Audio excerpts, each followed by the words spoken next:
Donald Trump avisou ao mundo que vai anexar a Groenlândia aos Estados Unidos. E assim, o presidente estadunidense abre mais uma crise, dessa vez entre a Casa Branca e a União Europeia.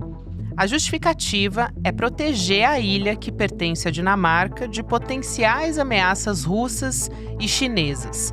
O território fica numa posição considerada crítica para a defesa estadunidense. A Groenlândia é a rota mais direta para mísseis russos ou chineses direcionados aos Estados Unidos.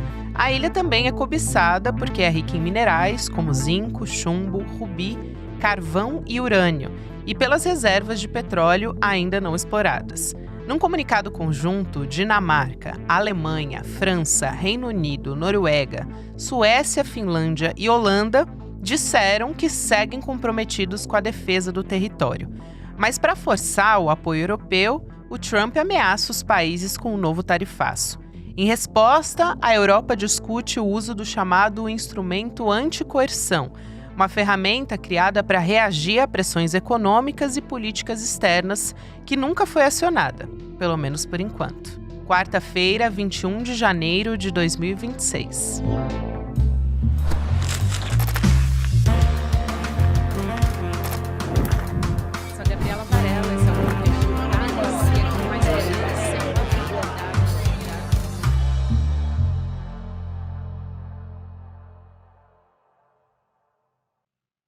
Olá, seja muito bem-vindo, seja muito bem-vinda. Está começando mais um videocast em detalhes. Aqui de segunda a sexta-feira a gente analisa uma temática, uma notícia importante do momento.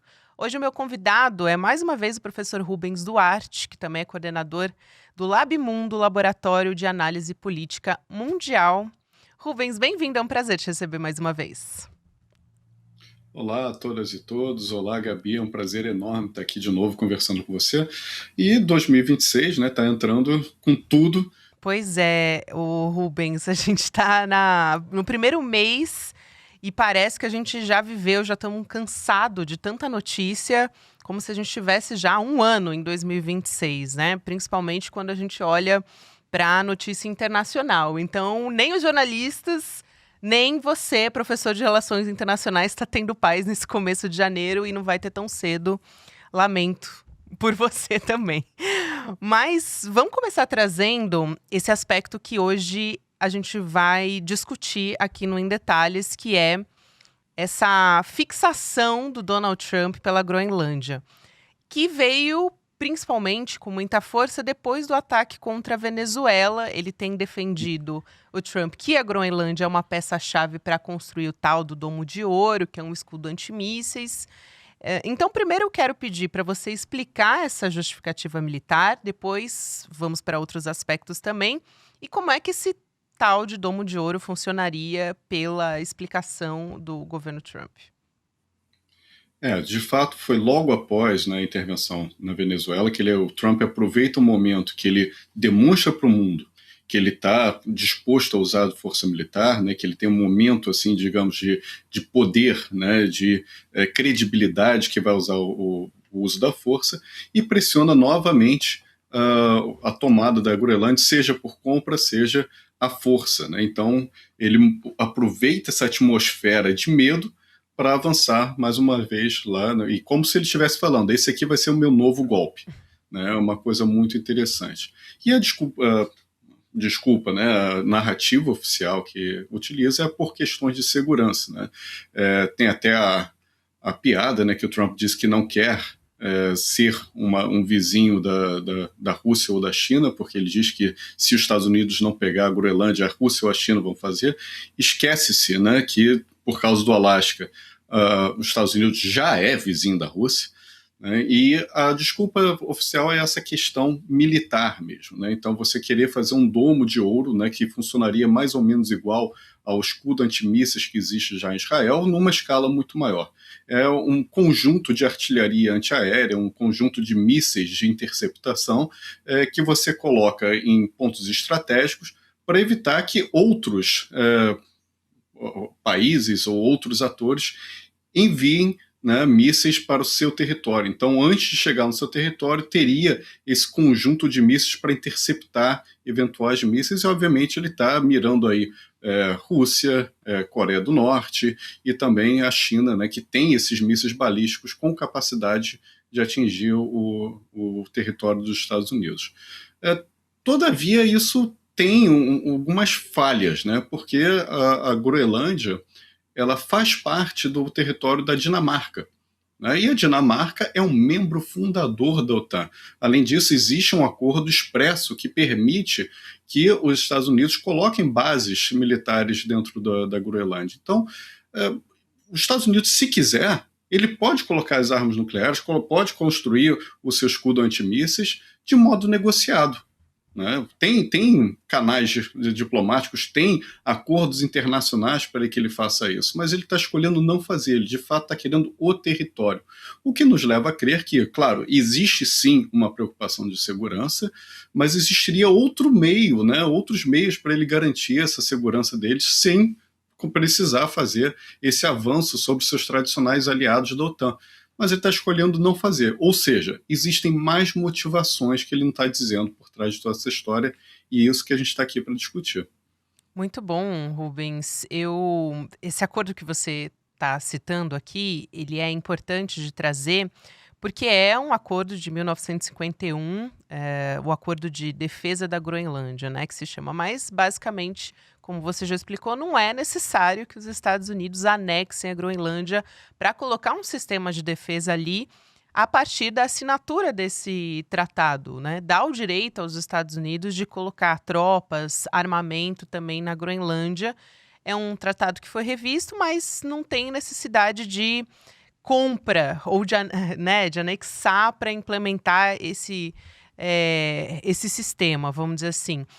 E eu quero trazer mais alguns elementos para essa história, justamente para tentar entender com você se é sobre defesa nacional mesmo essa justificativa dos Estados Unidos. Porque é o seguinte, tem o petróleo, gás, terras raras, o que num contexto como esse que a gente está vivendo, das big techs, que são imprescindíveis também para avanços tecnológicos, são assim, um alvo de muita...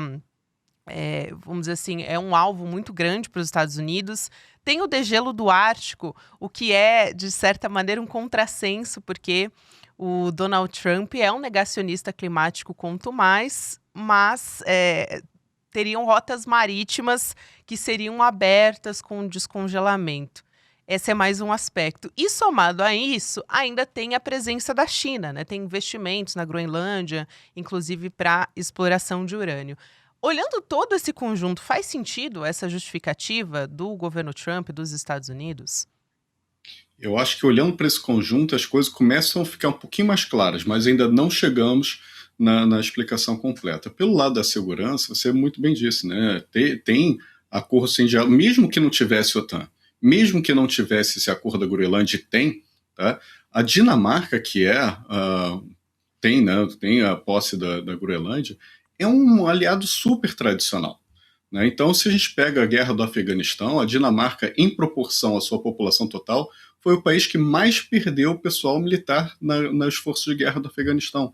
O que mostra, tudo bem, a população da Dinamarca não é tão grande assim, mas mostra um comprometimento daquele país com os interesses de segurança internacional dos Estados Unidos. E ainda assim, o que os Estados Unidos faz? Ele tenta invadir, né? Ele tenta constranger, restringir, pressionar, né? O que, na verdade, no final das contas, ele está deixando os Estados Unidos cada vez mais sozinho nessa segurança internacional. Ele está indo com seus mais principais históricos aliados, né? Que são os europeus.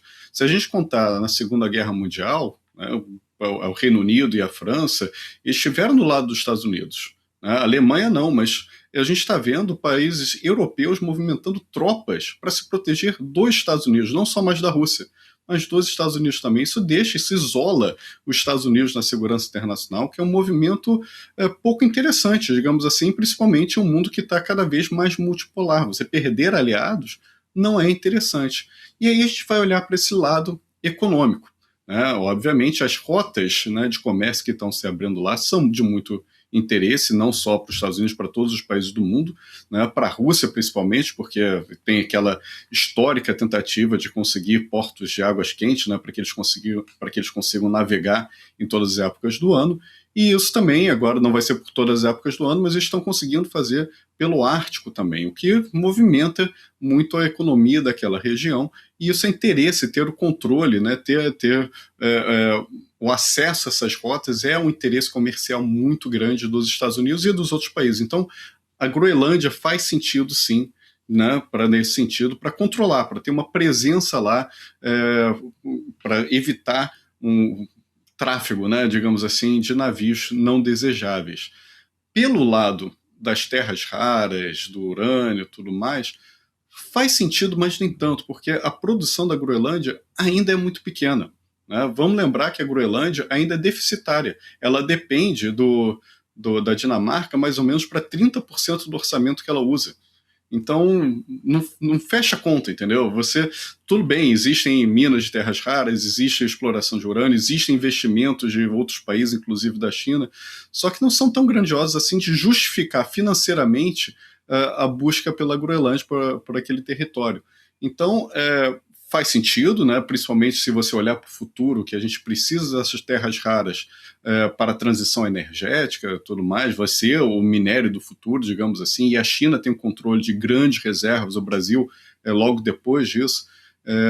Então, ter qualquer tipo de acesso a esses recursos é interessante, mas não explica totalmente também, porque, de novo, a Groenlândia é deficitária. Então, tem, além da parte da segurança, que é importante, além da parte comercial, né, das rotas comerciais e também da exploração dos minérios lá, é necessário ter mais coisas nessa equação, porque ela não está fechando ainda. Isso, eu quero saber quais coisas nessa equação, mas só para não perder também o bonde andando aqui, sobre um possível ataque militar, até que tem sido o principal questionamento até da nossa audiência, das pessoas. O Trump até falou que talvez nós tenhamos que fazer alguma coisa, deixou essa possibilidade em aberto. Eu pergunto qual é a probabilidade disso acontecer, já que muita gente até não acreditava que ele poderia atacar a Venezuela, sequestrar o Nicolás Maduro. Só que isso acontecendo é algo muito grave, porque colocaria em xeque a OTAN, como você já disse, né, Rubens? Então, qual a consequência de comprometer a aliança militar mais poderosa do mundo? Pois é, politicamente, né, você atacar a Groenlândia tem um custo muito maior do que você atacar a Venezuela. A Venezuela tinha o Maduro, que era um presidente, né, que estava sendo contestado, sua legitimidade estava sendo contestada já há muito tempo, e era interessante politicamente, não está em nenhuma aliança militar robusta, não é um tradicional, a Venezuela não é um tradicional aliado, né? A OTAN é diferente, a Dinamarca é diferente, faz parte do esforço de guerra historicamente, faz parte da OTAN, que é a maior aliança militar do mundo. Então, o custo político, né, de você fazer esse ataque na Groenlândia é muito maior. Mas agora, você perguntar para mim qual é a probabilidade disso acontecer, a gente está falando do Trump, né? A única Sim. certeza que a gente tem é a instabilidade, né, dele, né, a imprevisibilidade dele. Então, ele é o terror de todo analista internacional, porque a gente diz, olha, isso é muito improvável, nunca aconteceu com base na história, isso tem um custo político muito grande. Ele vai lá e faz, né? Hoje ele publicou 2 imagens feitas por inteligência artificial, uma ele fincando a bandeira dos Estados Unidos na Groenlândia, e a outra ele botando o mapa do hemisfério ocidental com a bandeira dos Estados Unidos não só na Groenlândia, mas também na Venezuela e no Canadá. Uhum. Então, como se todo esse território, né, inclusive do Canadá, o tradicionalíssimo aliado dos Estados Unidos, sob a bandeira dos Estados Unidos. Então, muito pouca habilidade diplomática, isso são incidentes diplomáticos são tão grandes e estão sendo tão frequentes que você acaba esquecendo, perdendo o senso do absurdo que isso é, mas é um absurdo gigantesco que está acontecendo. Então, até agora, esses países da Europa anunciaram reforço da segurança. Isso pode mudar a qualquer momento, tá, gente? Porque realmente está se atualizando com muita rapidez essa história.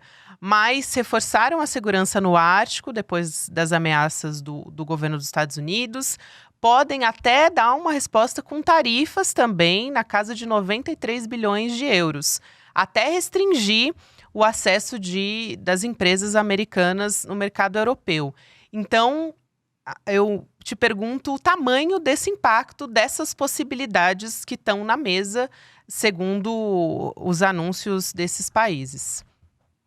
A reação da Europa vai ser uma coisa muito interessante de se observar, né? Então, por quê?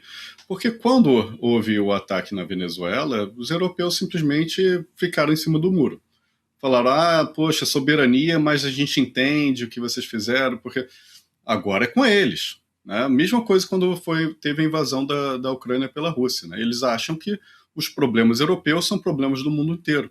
Quando são problemas no outras regiões do mundo, eles não ligam tanto. Então agora sim eles estão se coçando, estão sentindo a situação agravar para o lado deles. Né? E aí sim, uma rodada mais de tarifa, né, que parece ser uma resposta padrão do Trump, né? Qualquer coisa que ele quer, ele aumenta as tarifas. Né? Então também anunciou uma tarifa especial para a França por causa do Macron, que se ele não aceitar entrar no Conselho de Paz, né, de Gaza, e é isso, ele está jogando com as tarifas. O interessante quando teve aquele início da guerra comercial, como é chamada, apesar de não ser uma guerra, né, do aumento das tarifas gerais para o mundo inteiro, a Europa foi o primeiro que correu para fazer um acordo com os Estados Unidos e fez um acordo muito esquisito. Né, muito favorável para os Estados Unidos, atingia poucos interesses da Europa, uma subserviência assim, aos Estados Unidos. Foi uma coisa muito esquisita, mostrou fraqueza. Né? E uma vez que ele demonstrou fraqueza, os Estados Unidos sente o cheiro o Trump especialmente, né? Sente o cheiro de sangue no mar e vê a Europa como uma presa fácil, né? Como um país um grupo de países, uma região que vai reagir de forma não tão agressiva assim, e ele está testando o limite desse grupo. Né? Não se sabe ainda qual vai ser a resposta dos europeus em relação a isso. Pelo lado militar, de fato enviaram algumas tropas para a Groenlândia, mas todos eles couberam num Boeing 737. Não é um efetivo militar tão grande assim. Eu acho que é mais uma movimentação simbólica para proteger e dizer que nós estamos unidos, né? Dizer, olha, nós temos tropas lá sim, do que de fato pela proteção. Mesmo porque a Groenlândia, territorialmente, é uma região grande, tá? Mas é tudo congelado e a parte habitada é pequeniníssima. Né? Então, os recursos militares para invadir a Groenlândia vão ser, inclusive, menores do que os necessários que foram para invadir a Venezuela. Então, não é difícil. Então, você mobilizar algumas tropas lá e colocar na Groenlândia é mais um poder simbólico do que, de fato, uma reação militar para proteger aquele território. É uma população de menos de 60 mil pessoas, né, Rubens, se não me engano. Pois é. Só para dar uma estimativa para quem está nos acompanhando também. Falando de custo político também, para o Trump, além dessa questão da OTAN, tem uma pesquisa da Reuters Ipsos que saiu agora há pouco, mostrando que 80% da população dos Estados Unidos se opõe a qualquer tipo de uso de força para anexar, comprar, enfim, a Groenlândia.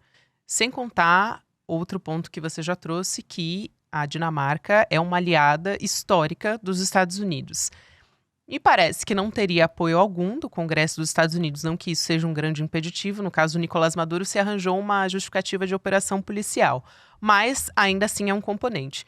Mas a própria população dos Estados Unidos não apoiando me chama a atenção, Rubens, porque tem as eleições de meio de mandato. Isso poderia ter alguma consequência também eleitoral para o Donald Trump, né? Sem dúvida nenhuma, mas eu acho que aí sim, Gabi, a gente está chegando no lugar que fecha a equação. Se a gente olhar pelo âmbito doméstico dos Estados Unidos, a gente vê o Trump, que tem, desde a sua eleição, o controle do Congresso, do Senado, da Suprema Corte, foi eleito com voto popular e com a maioria do colegiado, foi uma vitória muito eloquente, né, do Trump. E ele que se sente legitimado a fazer todos os absurdos que ele vem fazendo, tanto no âmbito internacional quanto no âmbito doméstico. essa preponderância do Trump ligou um sinal de alerta, né, com as reações populares que estão acontecendo e também com algumas vitórias eleitorais que a gente viu no início desse ano, na verdade no final do ano passado, uma vitória dos democratas em algumas zonas muito interessantes, muito importantes.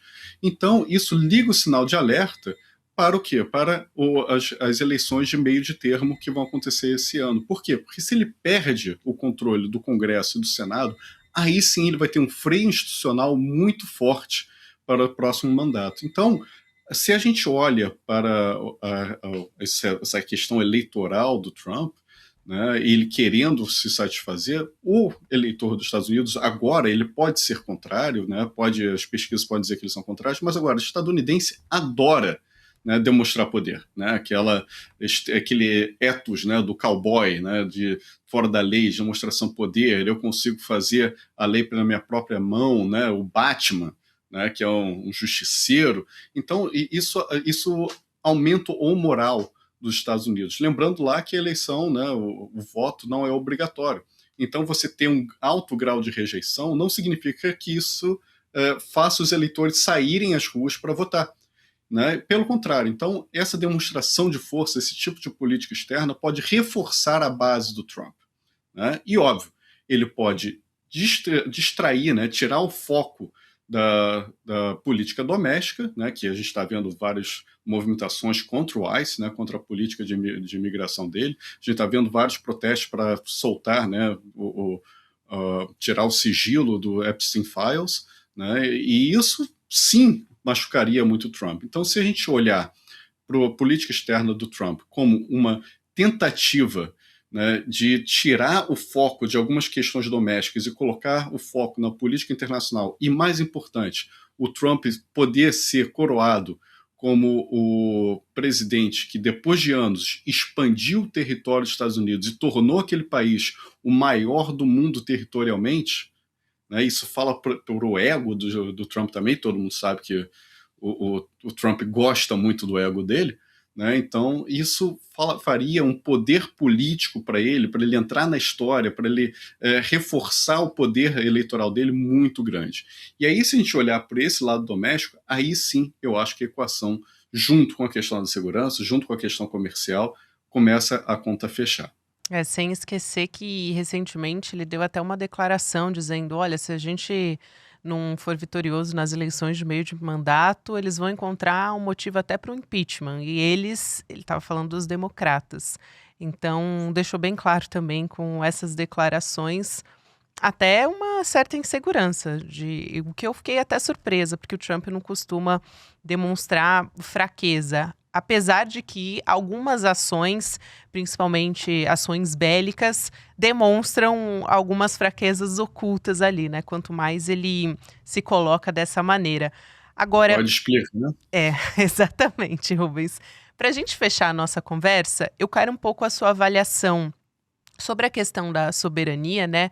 A Groenlândia mesmo tem rejeitado essas pressões, a população tem protestado, dizendo que eles escolheram a Dinamarca. Então, queria te ouvir sobre esse choque que tem o Trump, o governo dele, com essa visão imperialista, ações imperialistas, na verdade, e, ao mesmo tempo, esse choque com o autodeterminismo de um povo, nesse caso da Groenlândia, e a soberania.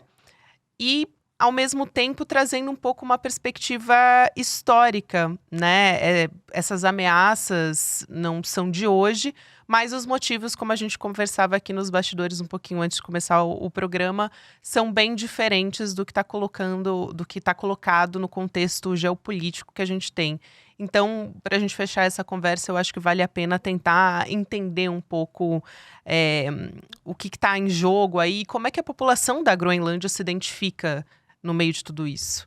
Quando o Trump faz esse tipo de movimento, ele não está atacando a soberania da Groenlândia, mas sim a soberania da Dinamarca, porque ali é um território deles, né? Como a Escócia, por exemplo, né? Não é um país independente, ele faz parte do Reino Unido, da Grã-Bretanha. Então, ali que a gente tem é uma ameaça a uma igualdade soberana dinamarquesa, o que de fato vai contra qualquer tipo de princípio, internacional, né? Que a ordem internacional, como a gente conhece hoje, pelo menos depois da Paz de Westfália, como a gente chama nas relações internacionais e na história, você é baseado em estados nacionais que são soberanos, ou seja, dentro daquele território e a população que está nela, quem manda é aquele governo daquele país.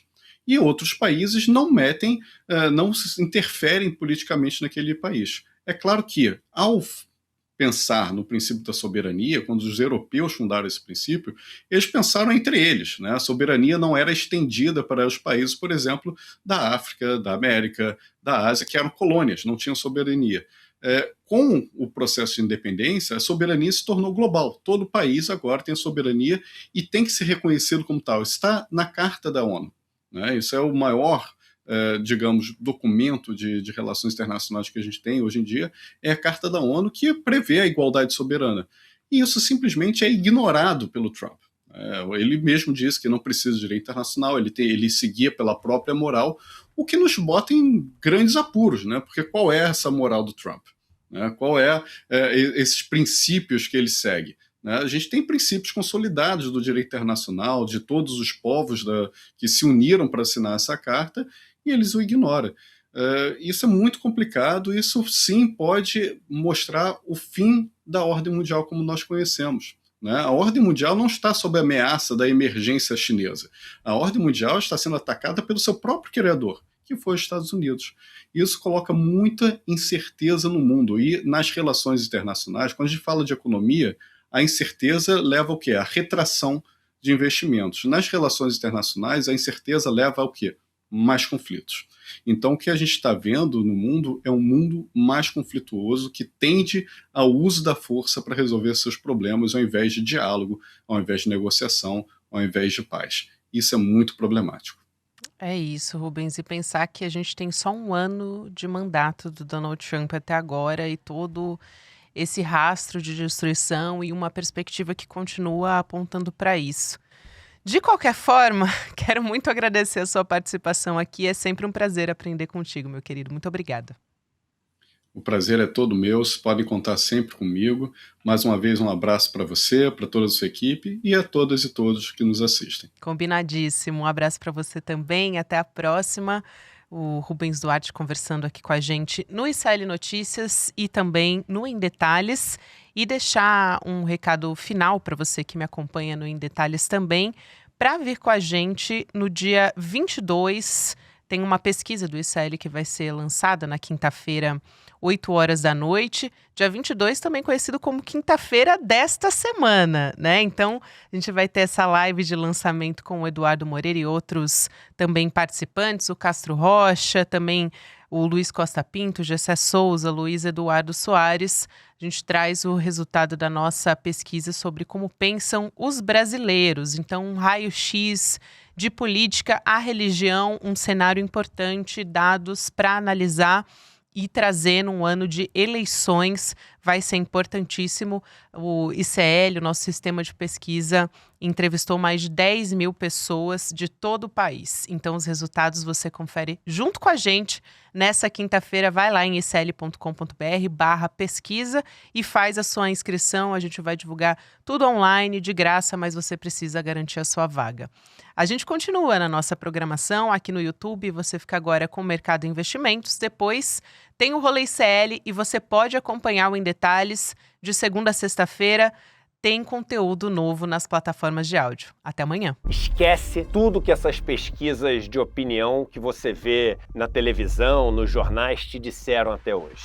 O ICL resolveu rodar uma pesquisa com 10 mil brasileiros e brasileiras nos 4 cantos do país, usando o que existe de mais moderno em tecnologia de pesquisa, e os resultados são absolutamente surpreendentes. Em alguns casos, devastadores. Não vai sobrar pedra sobre pedra no dia 22 de janeiro, uma quinta-feira, às 8 horas da noite, quando os resultados dessa pesquisa forem revelados. E é fundamental que a gente compreenda esses resultados para poder, no ano de 2026, um dos anos mais importantes da história do nosso país, a gente conseguir escolher o caminho certo das estratégias que devem ser seguidas para a gente não viver um desastre eleitoral. Olá, eu sou a Juliana Baroni e tô aqui para te fazer um convite. Toda terça-feira às 19 horas tem o Precisamos Conversar, um programa de debates feminino. A gente tem que ver,